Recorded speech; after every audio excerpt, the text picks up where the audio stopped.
जगन्नाथ बंधुगण आमे जानू अग्नि हेउचंती जणे प्रमुख देवता। से उत्ताप दियंती, आलोक दियंती और जीवन शक्ति को बंचाई रखंती। पुणी सेही अग्नि सम्मुखरे जे पड़ंती तांको मध्य खेणी करे जाली पोड़ी पाउंस कर दियंती। अग्नि केतेबेले होम कुंडरे होमाग्नि भावरे व्यवहृत हुअंती तो केतेबेले श्मशान रे चिताग्नि होई जळुथांती। पुणी केतेबेले पेटरे भोकर निया जळे, केतेबेले देहरे कामनार निया जळे, केतेबेले मनरे क्रोध आउ प्रतिशोधर निया जळे। किछि निया देखा जाए, किछि निया देखा जाए नाही। जेउ निया देखा जाए नाही ताहार शक्ति मध्य कम नुहे। बिना अग्नि रे आम देह मन प्राण सब जळु थाए। सेही अग्निर ज्वलनर भोक्ता जिए से केवल अनुभव करिथांती से जंत्रणा को। सेही अदृश्य अग्नि जे अदृश्य भाव रे थाई मध्य अहरह मनुष्य को जाळु थाए तार संपर्क करे आचार्य चाणक्य कहंती कांता वियोगः सोजना पासनः ऋणस्य शेषः कु नृपस्य सेवा दरिद्र भावो विषमा सभाच बिनाग्नि नैते प्रदहन्ति कायम। अर्थात आचार्य चाणक्यंक मतरे प्रथम रे कांता वियोग अर्थात जदि पत्नीर वियोग घटे पत्नी विच्छेद जनित दुख अग्नि परि मनुष्य को जाली थाए।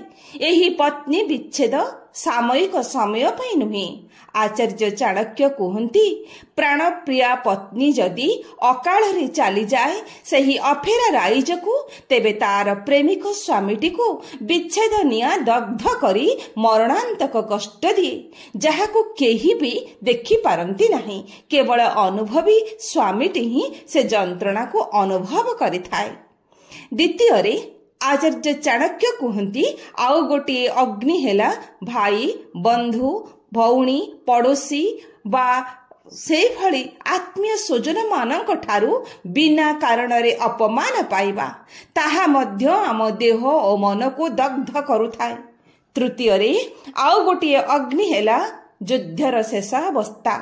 दुई देश मध्य युद्ध लागे आउ युद्ध मध्य शेष हुए किंतु युद्ध शेष होई गला परे आमे जे धन जन आत्मीय स्वजन मानक हराई थिबा ताहा आउ केबे फेरी पाइबा नहीं। सेही दुखर ज्वाला आमको जीवन सारा दग्ध करुथिबो। चतुर्थ रे आचार्य चाणक्य कहंती आउ गोटे अग्नि हेला दुश्चरित्र खियालबाज राजा बा अनीतिग्रस्त उद्धत शासक बा प्रशासकंक पाखरे चाकिरी करिबा। एभली राजा शासक बा उच्च पदस्थ अधिकारंक पाखरे निरुपाय होई जदि जणे चाकिरी करिथांती तेबे से दिन राति दुख और अपमान नियारे दग्ध हेबे ही हेबे। पंचम रे आचार्य चाणक्यंक मतरे आउ गोटे अग्नि हेला धनर दारिद्र्य। धनरे दरिद्र थिबा लोकर बंचिबा कष्टकर होई जाए।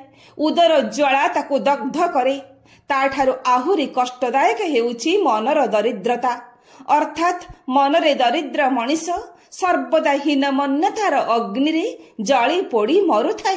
कौनसी उच्च चिंता उन्नत भावना कि जगतर कल्याणकारक भाव ता पाखरे आदम सृष्टि होई पारे नाही।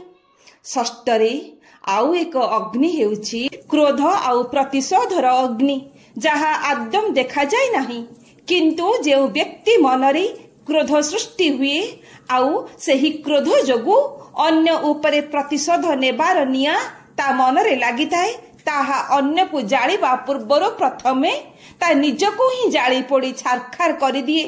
प्रतिशोधर नियारे जळुथिबा व्यक्तिर सुख शांति धर्म सब नष्ट होई जाए। सप्तम रे बंधुगण अग्निर आउ गोटे सुंदर परिभाषा मन को आसे। विदग्ध कवि अभिमन्यु सामंत सिंहार श्री राधा और श्री कृष्णंकर दिव्य अप्राकृत प्रेमर लक्षण को वर्णना कला बेले कहिछंती अनल नुहई देह दहई शस्त्र नुहई मरमे भेदई। बंधुगण विदग्ध कवि अभिमन्यु सामंत सिंहार दिव्य प्रेमर जे अग्निर विरह ज्वाला ମନୁଷ୍ୟକୁ ଦହନ କରିଥାଏ ବୋଲି କହିଛନ୍ତି, ତାହା ଚାଣକ୍ୟଙ୍କର ବର୍ଣ୍ଣିତ ଅଗ୍ନି ପରି ନୁହନ୍ତି। ଏ ଅଗ୍ନିରେ ପବିତ୍ରତା ଅଛି, ଆନନ୍ଦ ଅଛି, ଦିବ୍ୟ ଅନୁଭୂତି ଅଛି। ଯେଉଁ ଅନୁଭୂତି ଶ୍ରୀ ରାଧାଙ୍କ ହୃଦୟରେ ଶ୍ରୀକୃଷ୍ଣଙ୍କ ପ୍ରତି ଓ ଶ୍ରୀକୃଷ୍ଣଙ୍କ ହୃଦୟରେ ଶ୍ରୀ ରାଧାଙ୍କ ପ୍ରତି ସୃଷ୍ଟି ହୋଇଥିଲା, ପରୋକ୍ଷରେ ଯେଉଁ ଦିବ୍ୟ ପ୍ରେମର ଜ୍ୱାଳା ଭକ୍ତ ଓ ଭଗବାନଙ୍କର ସମ୍ପର୍କକୁ ଇଙ୍ଗିତ କରୁଛି, ଯେଉଁ ବିରହର ଅଗ୍ନି ସନ୍ଥ ତୁଳସୀ ଦାସଙ୍କ ହୃଦୟରେ ସୃଷ୍ଟି ହୋଇଥିଲା, ଆଉ ଏ କଳି ଯୁଗରେ ମଧ୍ୟ ସନ୍ଥ ତୁଳସୀ ଦାସଙ୍କର ପ୍ରଭୁ ଶ୍ରୀରାମଙ୍କ ସହ ସାକ୍ଷାତ ଆଉ ମିଳନ ହୋଇଥିଲା।